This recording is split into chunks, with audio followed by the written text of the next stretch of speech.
Et en fait, on a eu des grosses problématiques d'infra. Il y avait une crise derrière parce que l'image de marque du client était atteinte.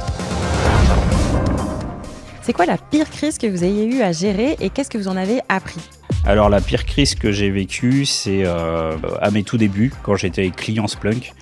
On a eu une gestion de crise suite en fait à des migrations de flux réseau.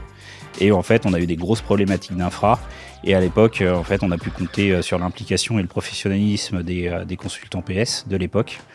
Donc ça nous a aidés. On a vraiment sué à essayer de trouver la route cause. Et au final, au bout d'1 à 2 semaines, on a fini par trouver vraiment d'où ça venait. C'était vraiment un problème très vicieux par rapport à la migration des flux qu'il y avait eu.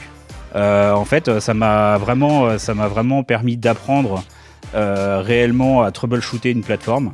Splunk, vraiment aller au cœur de ce qui se passe et vraiment explorer les logs internes et comprendre vraiment le back-end de Splunk. Récemment, chez un grand client, un grand compte, en fait, on avait un blackout, donc un portail qui est down pendant 4 jours. C'était un week-end, après il y a un pont, et après un jour férié. Du coup, on n'était pas alerté. Du coup,